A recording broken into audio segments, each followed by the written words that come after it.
Hey everybody, movie reviewer next door here, and I'm back with another review.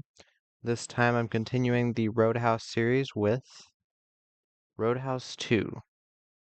This is an action thriller film directed by Scott Zeal from 2006, and it stars Jonathan Scheck, Ellen Hallman, Richard Norton, Jake Busey, and Will Patton.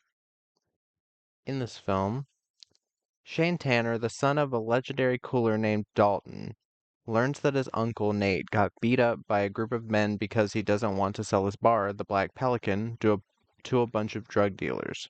To help out his uncle, Shane teams up with local school teacher Bo Hampton, who is a regular at the Black Pelican, and takes down the baddies.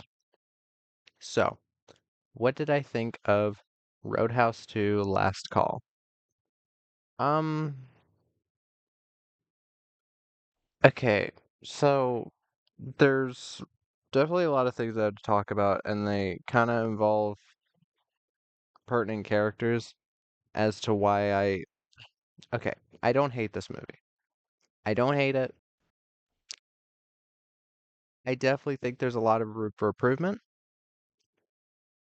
with a lot of things within it, but I do not hate it. I think it is decent enough entertainment. But yeah, I'm gonna have to make this a spoiler review, so spoilers for Roadhouse 2. Um, but let me get to the cast. Jonathan Scheck plays Shane Turner. He's a DEA agent. He's the son of Dalton. Um, I like Jonathan Scheck. I've liked him in multiple films, be it The Night Clerk. I liked him there. Um, Acts of Vengeance. I think I remember him being in that. I know I've seen him in multiple films. He's been in a lot of Bruce Willis direct-to-video movies, Nicolas Cage, that type of stuff. But he's one of those actors that you think back then would have had a more promising career, but he never really like got as popular as you'd expect him to be. But here, I think he does a good enough job playing the action lead. He kicks a lot of ass in the action scenes. I'll give him that. Um, and yeah, I think he's decently charismatic. I don't think that he feels like a wet blanket. I'd say he has a bit more charisma than Swayze does in the original, as Swayze does feel a little bit stiff at times.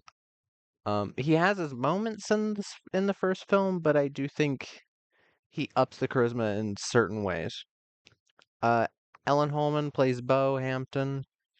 She's country girl. He strikes up a friendship or I mean a relationship with her. Um, Ellen Holman is an actress that hasn't gotten a ton of notice yet.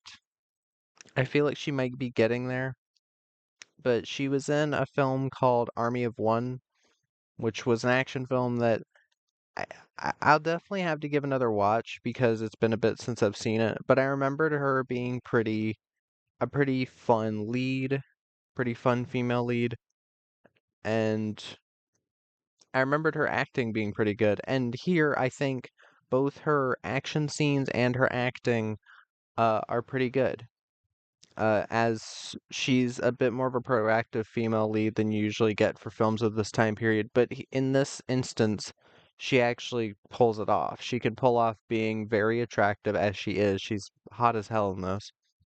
And I also bought her as being able to defend herself. I liked how they portrayed it. They didn't make her out to be this like robot where she can just like kick ass and not get hurt.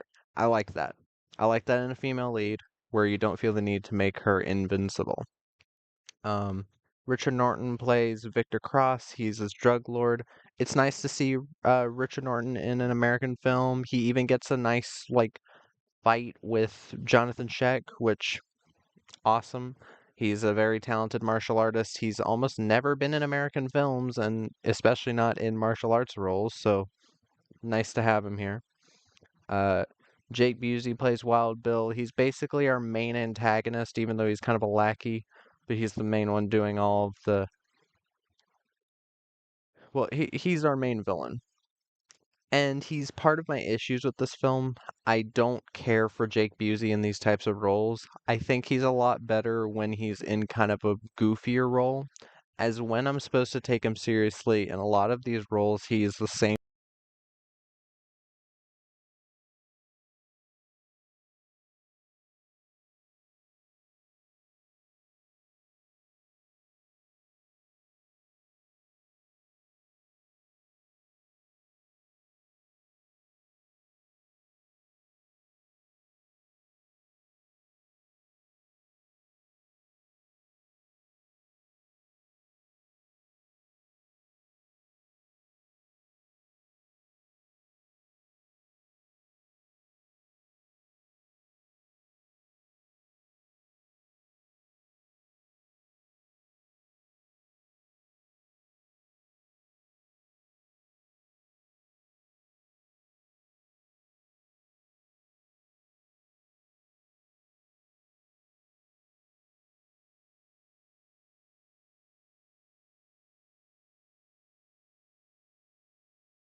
Kelly Lynch's character isn't here.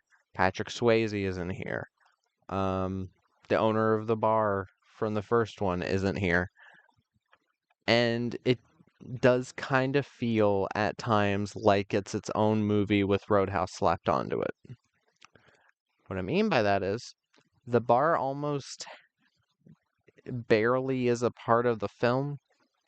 There's a couple scenes in the bar, but then other than that, it's mostly Jonathan Sheck going around trying to find out things about these drug dealers who want to buy the bar.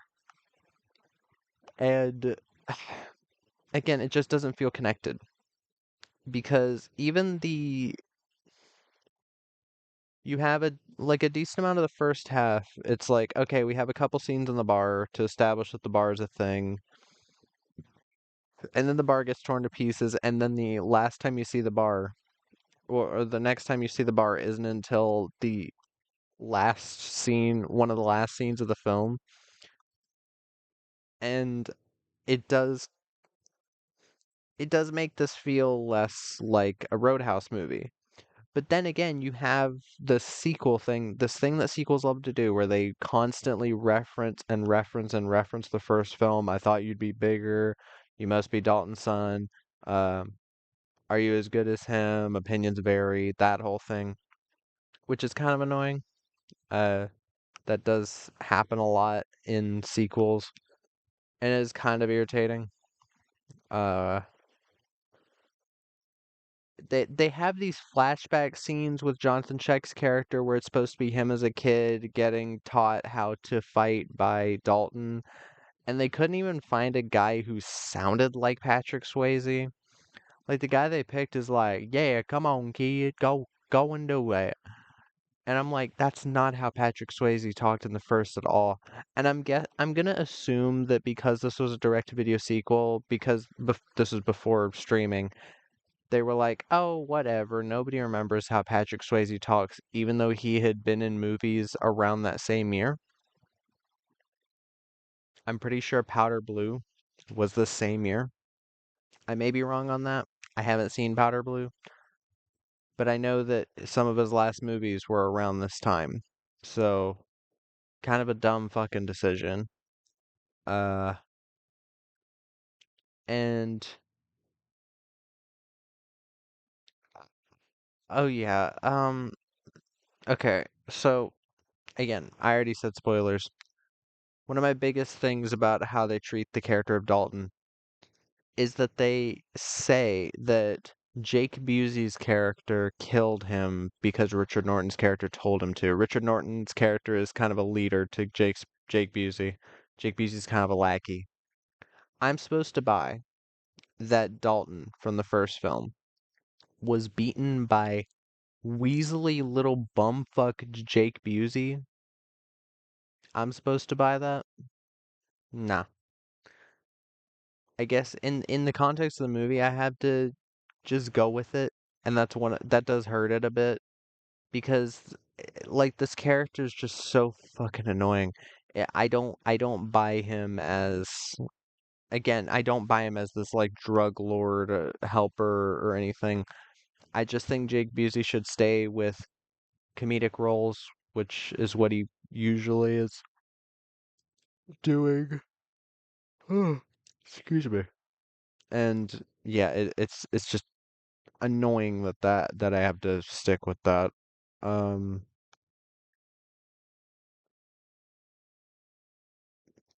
the frickin'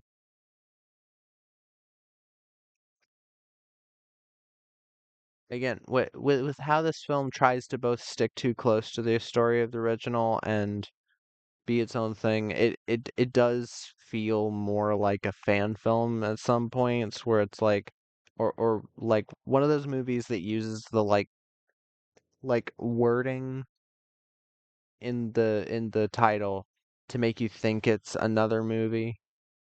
Like there's movies like Back to the Past or Blast from the Past, excuse me, where I'm like, oh, is this a Back to the Future thing? No.